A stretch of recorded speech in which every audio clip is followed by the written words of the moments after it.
Vamos fazer intervalo, voltamos na sequência. Vamos conversar com o ex-presidente do Banco Central, ex-ministro da Fazenda, Henrique Meirelles, sobre a economia. E você que nos acompanha, mande a sua mensagem para relatar os problemas no serviço na capital e na região metropolitana. Participe. 992-01-1470, Bastidores do Poder já retorna.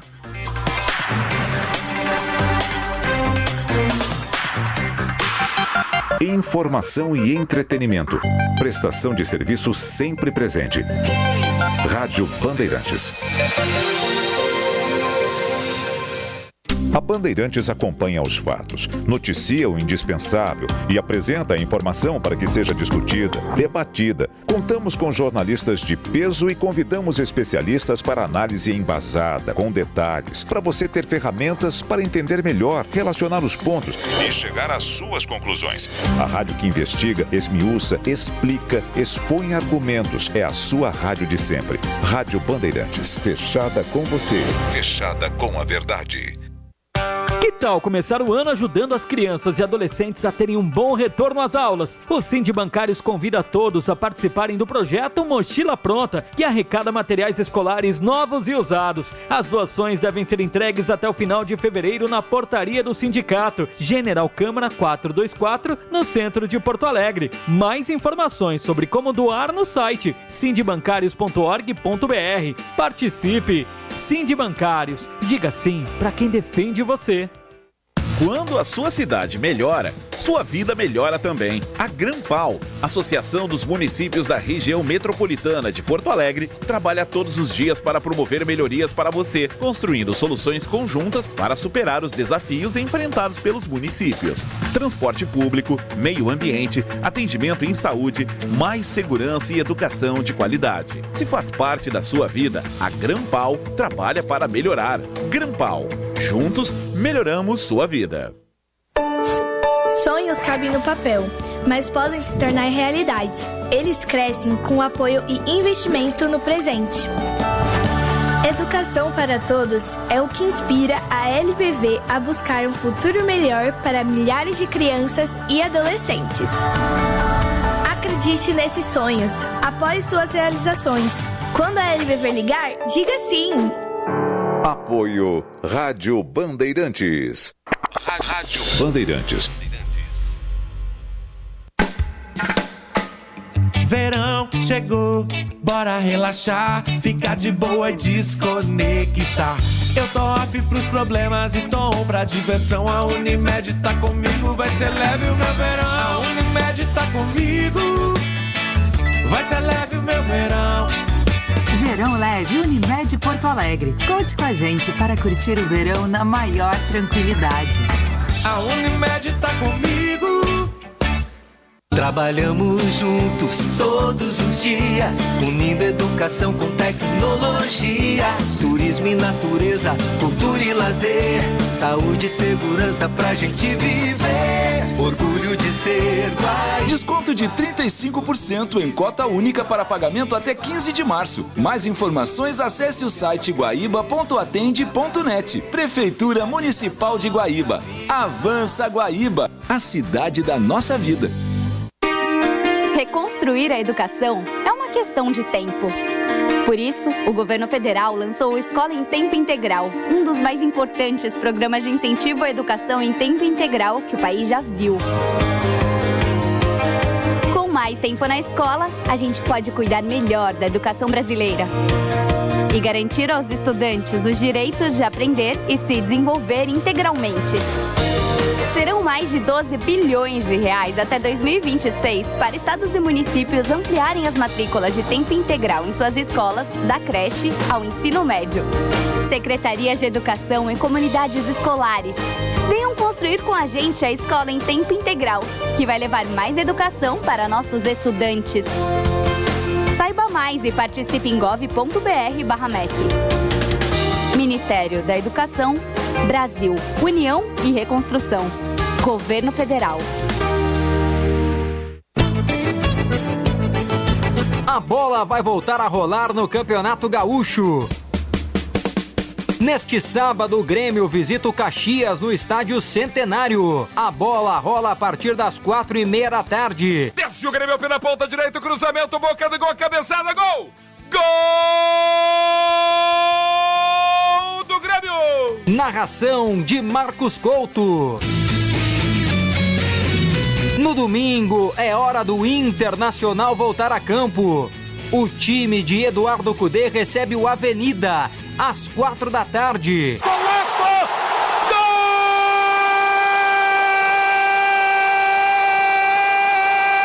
Gol do Inter! Gauchão é na Rádio Bandeirantes.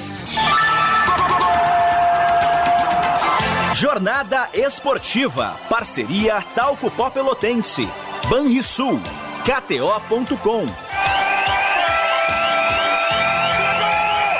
Bandeirantes. Fechada com você. Fechada com a verdade. Rádio Bandeirantes. Em tempo real. O que acontece no Brasil e no mundo e que mexe com você.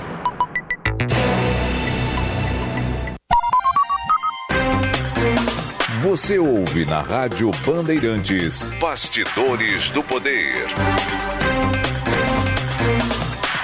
Estamos de volta com o Bastidores do Poder aqui na Rádio Bandeirantes. Eu sou o Guilherme Macalossi, 14 horas e 36 minutos e vamos falar de economia, continuando atento à questão do serviço aqui no estado. Já temos várias mensagens do público relatando problemas e daqui a pouco vamos dar foco a elas. Mande a sua para 992011470. E continuando a cobertura dos assuntos econômicos, os quais damos destaque com frequência, vamos falar do momento brasileiro com o ex-presidente do Banco Central, ex-ministro da Fazenda, criador da lei do teto de gastos, Henrique Meirelles, que já está conectado aqui ao Bastidores do Poder. É um grande prazer recebê-lo. Bem-vindo e boa tarde. Boa tarde, é uma satisfação enorme estar falando com você, Guilherme, com os ouvintes da Band em Porto Alegre. É sempre uma satisfação enorme conversar com a Band e principalmente aí com a Band de Porto Alegre, que nós temos aí já um diálogo há muito tempo, muitos anos. Portanto, é um momento importante para o Brasil e vamos conversar um pouco. Ministro Meirelles, a nossa produção lhe chamou e o senhor atendeu aí para falar conosco aqui um pouco sobre economia. Nós vimos recentemente um movimento de melhoria da nota do Brasil, rating, subiu, né, depois de algum tempo. E o senhor estava na presidência do Banco Central quando o Brasil atingiu o grau de investimento. Na sua leitura, com a sua experiência, tanto na iniciativa privada quanto no setor público, o senhor acha factível que esse grau de investimento volte até 2026? Eu acho bastante pouco provável. Naquela época, nós tínhamos um governo Lula, que foi principalmente o Lula de primeiro mandato, muito voltado à austeridade fiscal. Nós tivemos um país que gerava superávit primários bastante importantes, bastante expressivos naquela época, e o Banco Central, portanto, tinha um trabalho facilitado, apesar que teve que jogar de uma forma firme, objetiva, etc., e tivemos uma inflação cadente e se colocando dentro da meta em média. Uhum. Portanto, era uma situação bastante favorável ao Brasil. Alguns podem até se lembrar de uma capa da revista inglesa The Economist, sim, em que dizia: o Cristo Redentor, como se fosse um foguete decolando, o Brasil decola. Eu lembro até o título, a manchete era Brasil Take Flight. E depois teve a outra capa da Economist, o foguete brasileiro se descompensou no ar. Alguns anos depois, né, alguns anos depois, o Cristo Redentor mergulhando na Baía de Guanabara. Né? Isso. Bom, agora é diferente, porque, em primeiro lugar, tem muitos componentes importantes do governo, propondo, inclusive, um déficit primário o ano que vem. Esse ano de 23 teve, ano que vem não, agora em 24, Esse ano de 23 passado teve um déficit importante e o ministro da Fazenda tem aí um plano de ter um déficit zero, mas que o mercado acredita muito pouco provável, déficit zero. Sim. Mas seria importante tentar, pelo menos, dar uma mensagem tentativa. Mas o governo, o próprio presidente da República, em alguns momentos tem manifestado restrições a isso. Então, tudo isso forma um quadro em que é bom, em que o Brasil tem uma melhora de nota, e etc., tem aí algumas coisas positivas, um arcabouço fiscal, etc., certamente é uma situação de um certo equilíbrio. Agora, certamente não é uma situação de melhora suficiente para levar o investment grade. Ministro Meirelles, o senhor mencionou aqui os primeiros anos do governo Lula, que foram caracterizados por superávit consistente das contas públicas e crescimento robusto. O próprio ministro Fernando Haddad lembrou isso numa discussão interna que teve no PT, porque uma ala do PT nega a ideia de controle das contas públicas e acha que é preciso crescer, independente de se produzir déficit ou superávit. Se produzir superávit, tanto melhor, mas se produzir déficit, segundo esses economistas, segundo esses pensadores no PT, não haveria problema. Mas a economia mostra o contrário. E o ministro Fernando Haddad lembrou que o Brasil cresceu mais produzindo superávit. O ministro está sendo muito criticado. Ele foi acusado por uma nota do PT de ser austericida fiscal. Como é que o senhor avalia o trabalho do ministro Fernando Haddad? Olha, é um trabalho difícil, porque ele tem que se equilibrar, né, entre a racionalidade econômica e aquilo que ele acredita, e os economistas mais importantes do Brasil também aí. Ele tem experiência, mostra, como você disse aí, no mundo todo, inclusive no Brasil, com grande austeridade fiscal no primeiro mandato do Lula e também no segundo, mantendo um nível de superávit fiscal, apesar de cair um pouco, mas ainda bastante positivo. Nós tivemos um crescimento médio aí durante os 8 anos de 4%, que é impensável hoje. Né?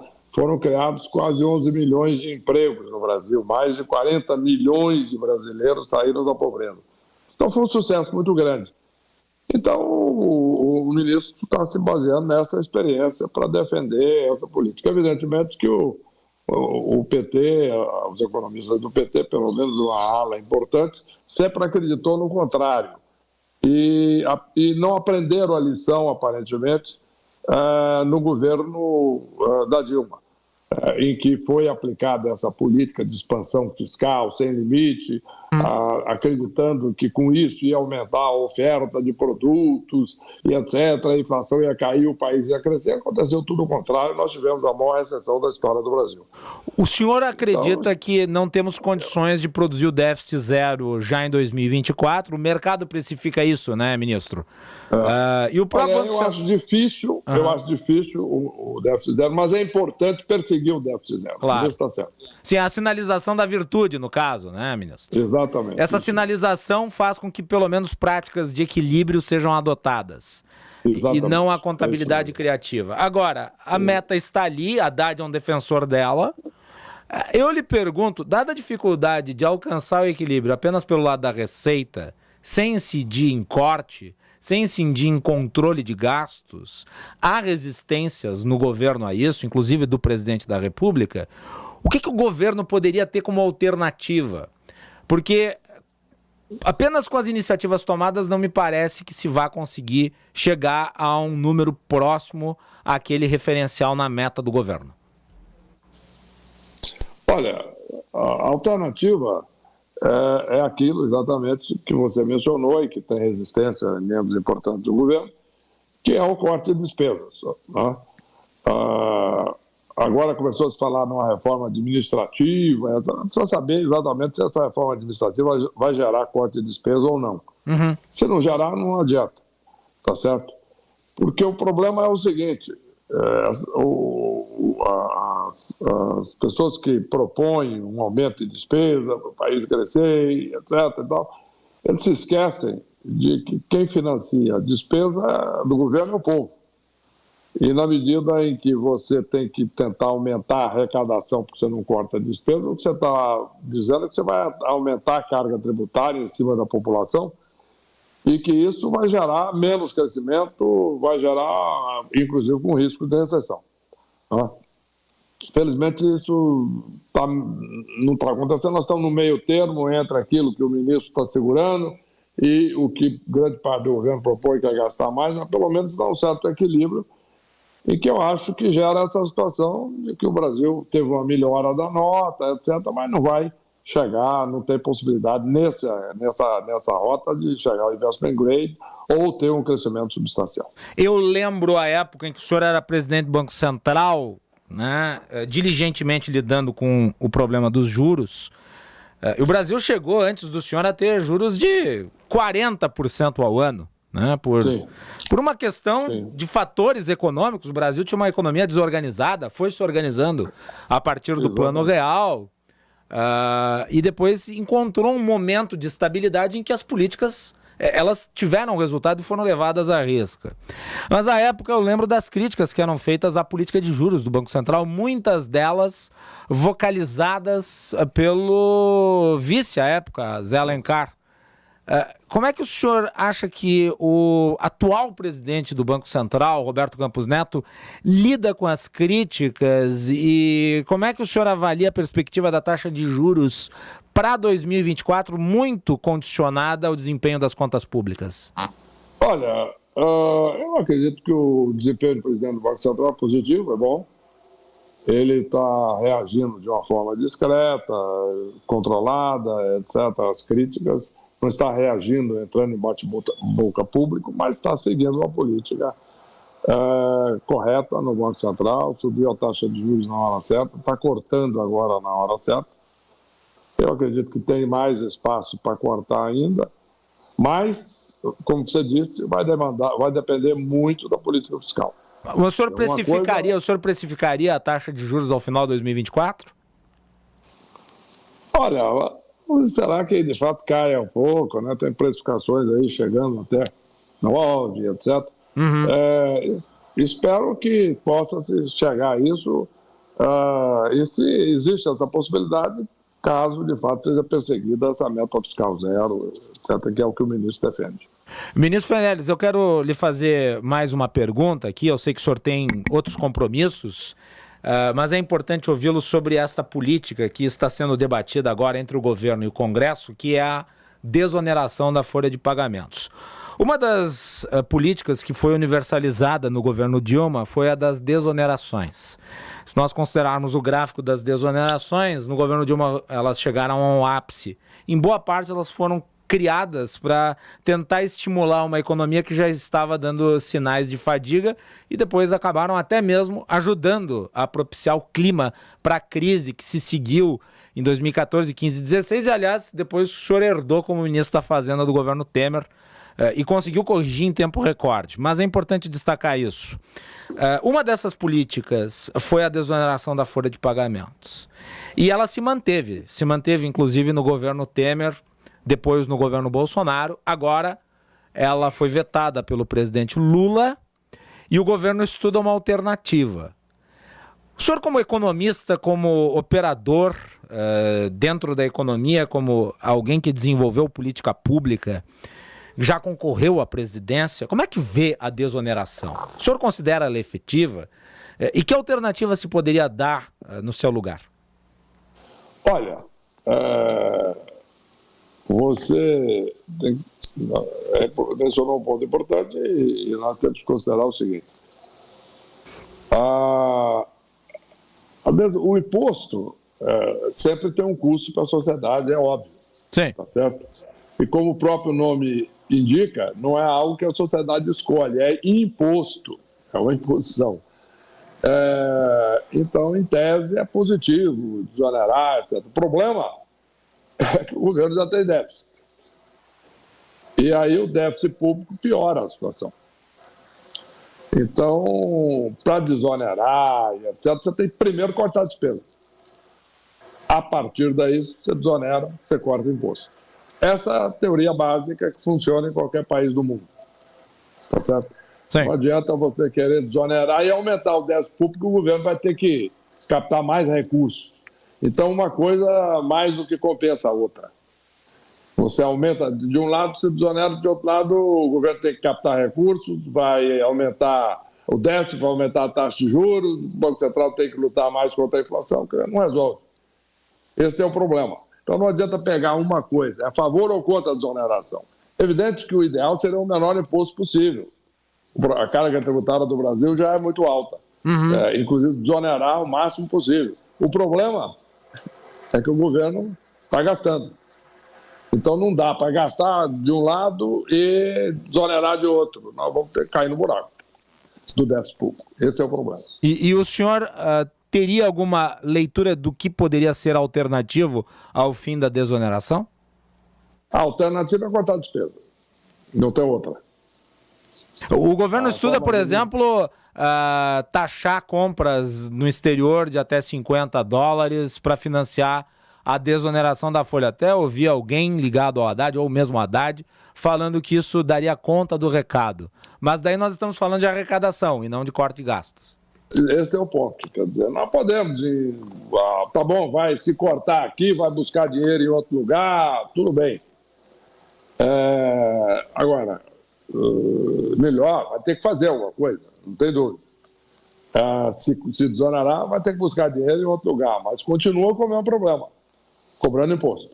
E o imposto do Brasil, em total, a carga tributária do país já é elevada. Então, a solução é corte de despesas que ninguém fala. O senhor falando na reforma administrativa agora, espero que a reforma administrativa leve a algum corte de despesa, porque senão não adianta. Mas esse governo, que é um governo ligado a setores que não gostariam de ver uma reforma administrativa aprovada, tem condição de apresentar um projeto minimamente consistente? Essa é a grande dúvida, né? Por isso que ela não está despertando grande entusiasmo, exatamente pelo que você falou. Ex-presidente do Banco Central, ex-ministro da Fazenda, Henrique Meirelles, muito obrigado pela entrevista. Ministro, um prazer falar com o senhor e esperamos manter contato aí em outras oportunidades. É um prazer enorme, Guilherme. Um abraço grande, sucesso aí, um abraço aos seus ouvintes aí da Band de Porto Alegre. Muito obrigado, ex-ministro da Fazenda, Henrique Meirelles, falando aqui no Bastidores do Poder. E vamos manter aqui sempre o contato com os principais nomes da economia brasileira, parabenizando a produção pelo contato, né? Fernanda Simoneto colocou o ex-ministro no ar e nós falamos sobre os números e as projeções dele aqui para a economia brasileira. Bastidores do Poder com patrocínio de Sindibancários. Diga sim para quem defende